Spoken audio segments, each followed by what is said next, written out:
धीम त धीम त धीर धीम त धीम त धीर धीम त धीम त धीर धीर ना धीर नन धीम त धीम त धीर धीम त धीम त धीर धीम त धीम त धीर धीर नन धीर नन धीम त धीम त धीर धीम त धीम त धीर धीम त धीम त धीर धीर ना धीर नन धीम त धीम त धीर धीम त धीम त धीर धीम त धीम त नन धीर नन धीर नन माया माया माया माया உன்னை காணவே மின்னலே பூக்கின்றதே நீ பேசினாலே கோடி இன்னும் மலர்கின்றதே காலம் எல்லாம் உன் கையில் காவல் எல்லாம் உன் கண்ணில் நியாயம் எல்லாம் உன் சொல்லில் வெற்றி என்றும் உன் வாழ்வில் ஒருபோதும் உந்தன் கண்கள் கண்ணீர் சிந்தாதே நீ தெய்வ பொன்மானே மாயா மாயா மாயா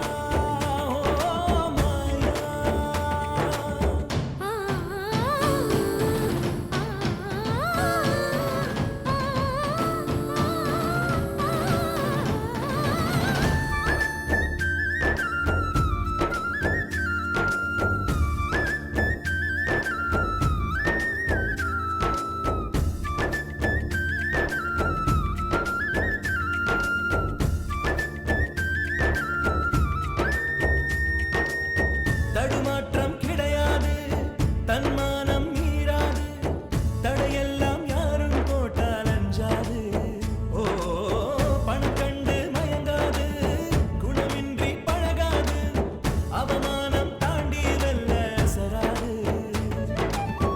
ஏமாற்றம் நேரும் போது குழம்பாது புது மாற்றம் மீண்டும் காண நெஞ்சே சளைக்காது பொன் கீதை பாதை செல்லும் பொய் பேசும் புகழை தள்ளும் பிறக்காக கைகள் நீட்டி நியாயம் கேட்பாளே தன் மானம் காப்பாளே மாயா மாயா மாயா மாயா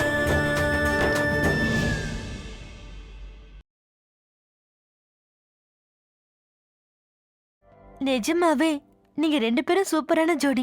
நீங்க ரெண்டு பேரும் ஒண்ணு சேரதான் கரெக்ட். ஆனா அதுலயும் ஒரு சிக்கல் இருக்கு அருந்ததி. அது ஒண்ணும் இல்ல, அரவிந்த் அவங்க அக்காக்கு கல்யாணம் பண்ணி வச்சுட்டு நாம கல்யாணம் பண்ணிக்கிட்டா நல்லா இருக்கும்னு சொன்னாரு.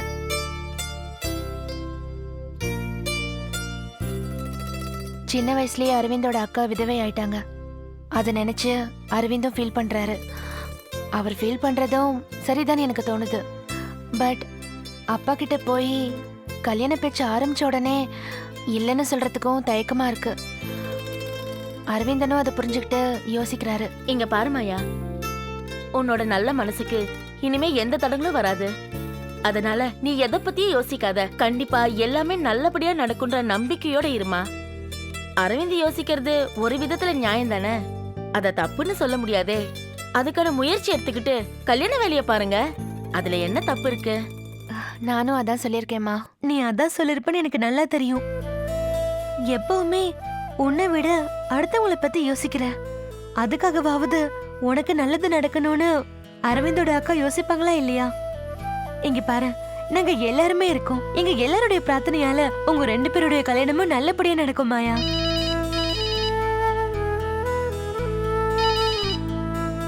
ஹலோ, சொல்லுங்க சார். ஆமா, பக்கத்துல தான் இருக்கேன். ஒரு 15 மினிட்ஸ்ல போயிருவேன் சார். Okay sir. ஆபீஸ்ல இருந்து கூப்பிடுறாங்க அருந்ததி. கபாலீஸ்வரர் கோவில் வரைக்கும் போகணுமா? சவாரி வெயிட்டிங். அக்கா வரேன்க்கா. சரி. நீங்க பேசிட்டு இருங்க. Anyway congrats. உங்க ஃபியூச்சர், உங்க லைஃப் சூப்பரா இருக்கும்க்கா. உங்களுக்கு வாழ்த்து சொல்ல எனக்கு வயசு இல்லைனாலும். ஏய் ரமேஷ், நிச்சயமா உங்க வாழ்த்துல எனக்கு வேணும்டா. என்னக்கா சொல்றீங்க? உங்களுக்காக நாங்க ஆண்டவன் கிட்ட நிறைய வேண்டிக்குவோம்க்கா. வாழ்த்துக்கள். தேங்க்யூ. வரேன்க்கா. பை. வரேன் அருந்ததி. அத்தை வரேன். சரிப்பா.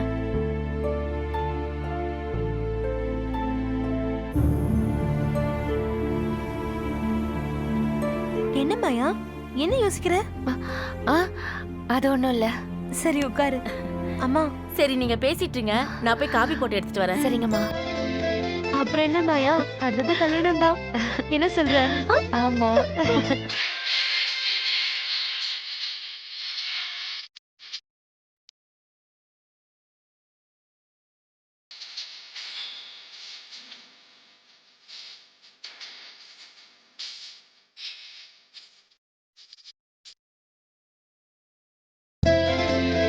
டேய் அங்க பாரு யாருன்னு.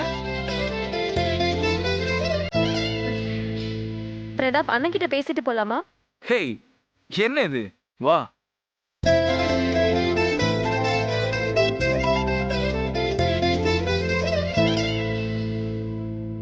என்ன ரமேஷ் எப்படி இருக்கீங்க?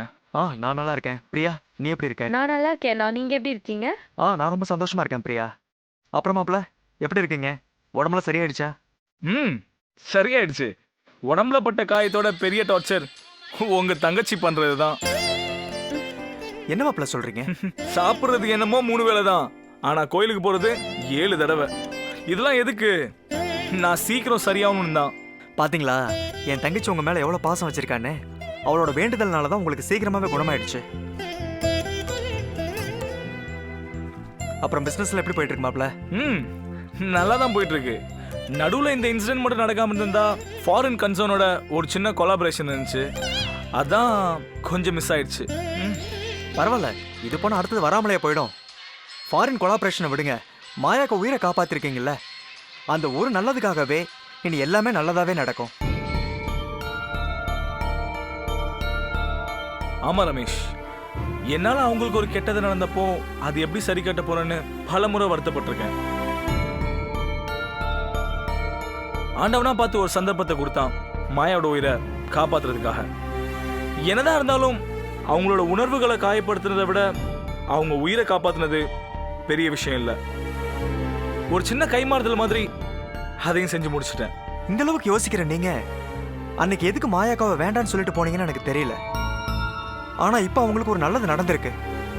சொல்றேன்னு தப்பா நினைக்காதீங்க மாப்ள. பிரியா, நீ கூட அண்ணன் என்னடா இப்படி ஒரு வார்த்தை சொல்றாருன்னு தப்பா நினைச்சுக்காத. மாயாக்காவை மாப்பிள்ள வேண்டான்னு சொல்லிட்டு வந்தது உண்மையாலுமே மாப்பிள்ளைய அன்லக்கின்னு தான் சொல்லுவேன். நீயும் என் தங்கச்சி தான், உன் கூட மாப்பிள்ள நல்லா தான் இருக்காரு. இருந்தாலும் மாயாக்காவோட கல்யாணம் நடந்திருந்தா இன்னும் நல்லா இருந்திருப்பாருங்கிறது தான் என்னோட எண்ணம். இப்போ ஒண்ணு நடந்துடல, என் தங்கச்சி உங்களுக்கு கிடைச்சிருக்கா மாப்ள, அது உங்க நல்ல மனசுக்காக தான். இல்லைன்னா மாயாக்காவை நீங்க வேண்டான்னு சொன்னதுக்கு ரொம்ப கஷ்டப்பட்டிருப்பீங்க. உங்ககிட்ட ஒரு நல்ல மனசு இருக்க தான் செய்யுது. பரவாயில்ல. அப்புறம் ஒரு சந்தோஷமான விஷயம், மாயாக்காவுக்கு கல்யாணம் ஆக போகுது.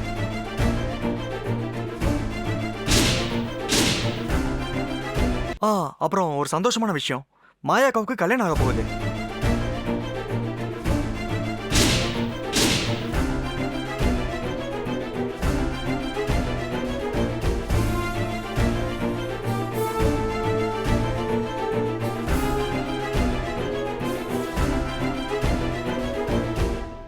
என்ன மாப்ள, சந்தோஷமான விஷயம் சொல்லிருக்கேன், ஷாக் ஆயிட்டீங்க.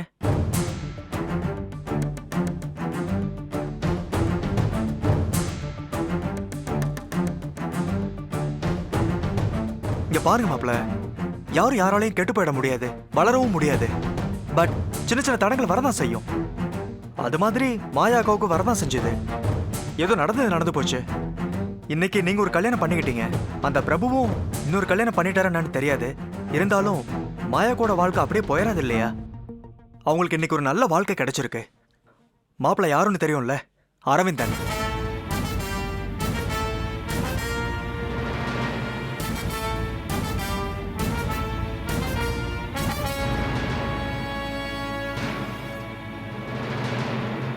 கடவுள் இருக்காரே, அவர் ஒரு குழந்தை மாதிரி. குழந்தைங்க எப்படி சொப்பு வச்சு விளையாடுமோ அது மாதிரி நம்மள எல்லாத்தையும் கடவுள் ஒண்ணா உட்கார வச்சு திடீர்னு இதோட அது அதோட இதுன்னு களைச்சு வச்சு மாத்தி போட்டு குழந்தைங்க விளையாடுற மாதிரி விளையாடுறாருல்ல. இப்ப என்னையே பாருங்களேன், தங்கராஜ் தான் அருந்ததியை கல்யாணம் பண்ணிக்குவான்னு நினைச்சாங்க, நான் பூர்ணாவை கல்யாணம் பண்ணிக்குவேன்னு நினைச்சாங்க. நீங்க மாயாக்காவை விட்டுட்டு போனீங்க. எல்லாம் மாறி யாரை எங்க வைக்கணும்னு அவன் ஒரு டிசைட் பண்ணான் இல்லையா? ஃபைனலா யார் கூட யார் ஒண்ணு சேரணும்னு நினைக்கிறானோ அவங்க தான் ஒண்ணு சேருவாங்க. இதுல நாம நினைச்சு என்ன நடக்க போகுது? பொம்மையை தீர்மானிக்கிற விஷயம் இல்லையே மாப்ள. நடக்கிறது எல்லாமே நல்லதுக்கு தான். இப்ப மாயாக்காவுக்கு நடக்கிறது எல்லாமே நல்லதை நோக்கியே போயிட்டு இருக்கு.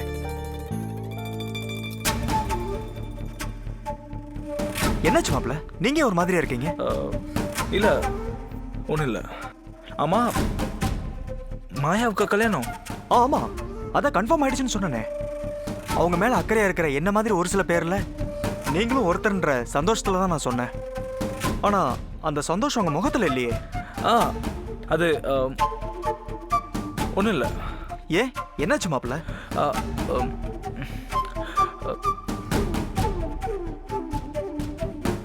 பிரியா என்னாச்சு பிரியா? கிளம்புறேன்.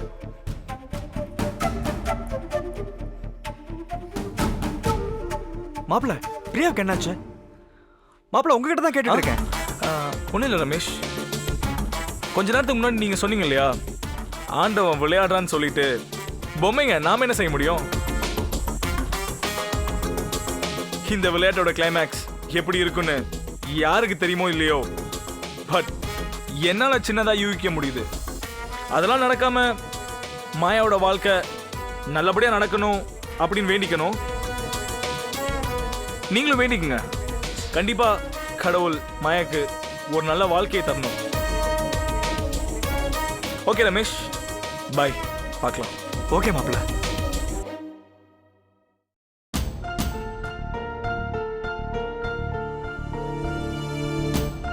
என்னாச்சு உனக்கு? ஒன்றும் இல்லை, கார் எடுங்க.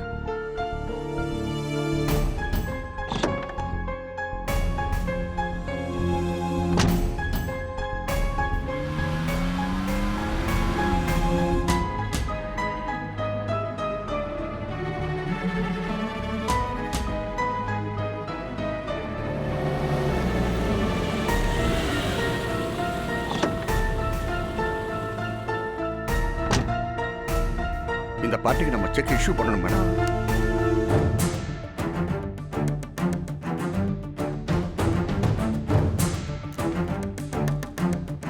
பிரியா,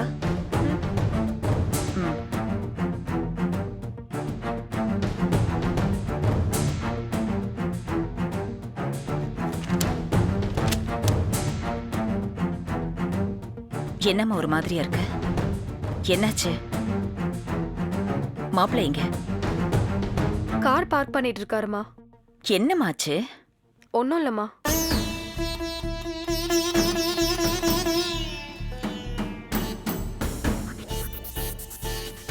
மாப்பிள்ளை,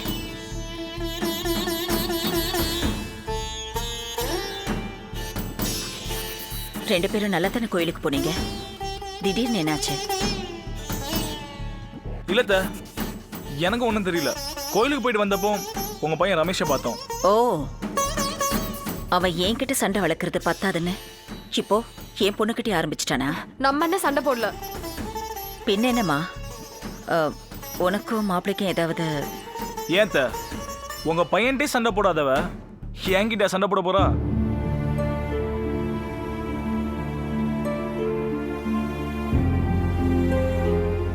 அத்த, உங்களுக்கும் சரி உங்க பொண்ணுக்கும் சரி, ரெண்டு பேருக்கும் சேர்த்து தான் சொல்றேன்.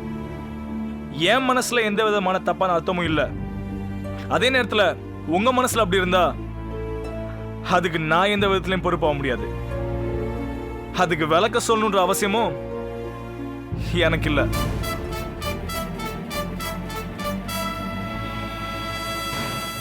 ஏன்னா தப்பு நான் தப்புன்னு ஒத்துக்கிட்டு சாரி கேட்கிற மனப்பக்குவம் என்கிட்ட எப்பவுமே இருக்கு. நீங்களா ஒரு யூகம் பண்ணிட்டு அதை ஏன் மேல தப்புன்னு சொன்னீங்கன்னா அதை எந்த காலத்திலையும் என்னால ஏத்துக்க முடியாது, ஏத்துக்கவும் மாட்டேன். I am sorry.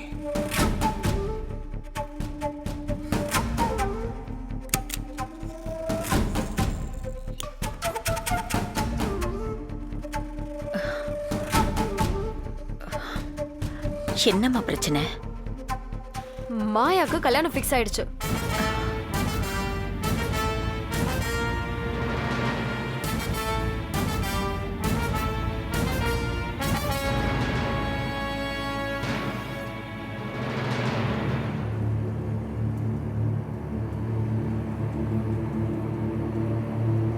சரி, அதுக்கு நீ ஏம்மா இப்படி இருக்க?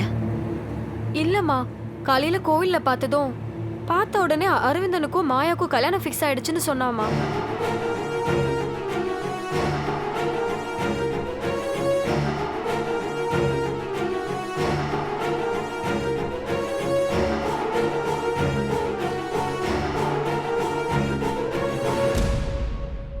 அப்ப நான் அவர் ஃபேஸ் ரியாக்ஷனை பார்த்தேன்.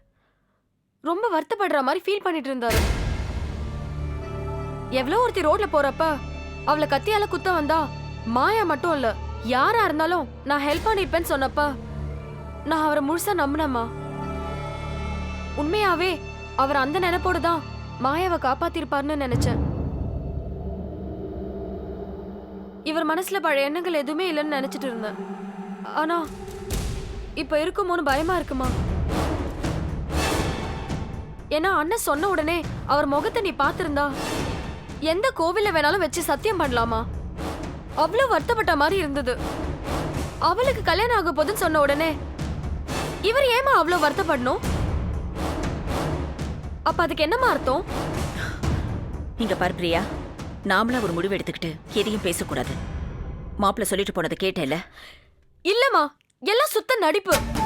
இந்த நடிப்பை பார்த்து ஏற்கனவே ஏமாந்தது போதும்மா. இதுக்கப்புறமும் முடியாது. புரியுது பிரியா, அம்மா இருக்கல்ல, நீ எதுக்கு கவலைப்படணும்?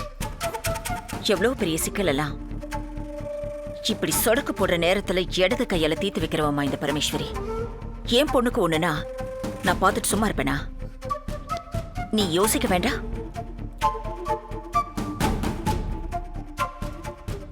எல்லாம் நான் பாத்துக்கிறேன், நீ தைரியமா போ. எப்படியோ மாயாவுக்கு ஒரு கல்யாணம் நடக்குதுல்ல, எப்படி சுத்தி பார்த்தாலும் அது நமக்கு பிளஸ் தான். ஆனா சரி, அதை விடு. நீ உள்ள போய் நிம்மதியா இரு.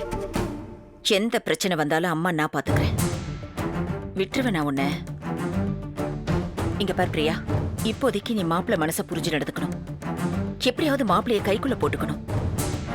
மாப்பிள்ளைக்கு உன் மேல வெறுப்பு வராம பாத்துக்கணும். முதல்ல அந்த வேலையை பாரு. மாயா விஷயத்த நான் பாத்துக்கிறேன். போ போன்னு சொல்றேன்ல.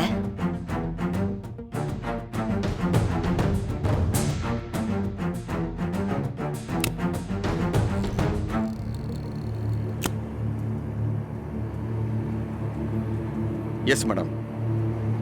இல்ல கிரி, அந்த மாயா ஒவ்வொரு முறையும் என்கிட்ட போட்டி போட்டு என்ன ஒவ்வொரு வம்புலையும் சிக்க வச்சு அவளே ஜெயிச்சிட்டு இருக்கான்னு பார்த்தேன். எப்போ என் மக வாழ்க்கையில குறுக்க வந்தாலோ அந்த மாயா மேல எனக்கு தீராத பகை விழுந்துருச்சு. இருந்தாலும் போன போது சின்ன பொண்ணு தானே விட்டா ரொம்ப தான் பண்றா. ஆமா மேடம், இதை இப்படியே விட்டுறக்கூடாது. ஆரம்பத்திலே கிள்ளி எறியணும். அதைத்தான் நானும் யோசிச்சுட்டு இருக்கேன்.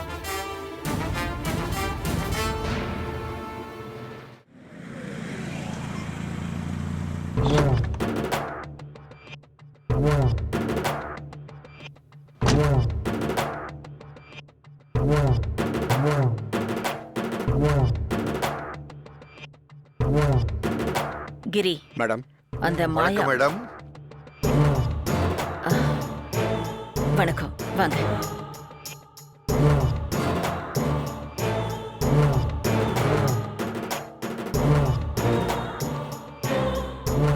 உங்களுக்கு நன்றி சொல்லிட்டு போலான்னு வந்தேன். நன்றியா? நான் அப்படி என்ன செஞ்சுட்டேன்? எங்க கிளம்பிட்டீங்க?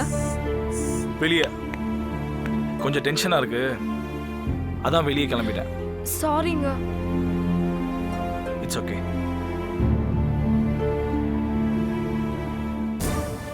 என் பிள்ளைய முதல்ல காப்பாத்திட்டீங்க. அப்புறம் தங்கராசு அம்மாவுக்கு பணத்தை கொடுத்து சரி பண்ணிட்டீங்க. மேடம், உங்களுக்கு ஒன்று தெரியுமா? தங்கராசும் அவங்க அம்மாவும் ஊரை விட்டே போயிட்டாங்க.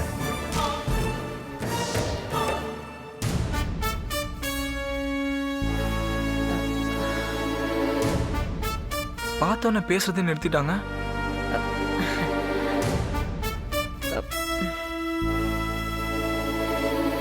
ஒன்றும் புரியலையே.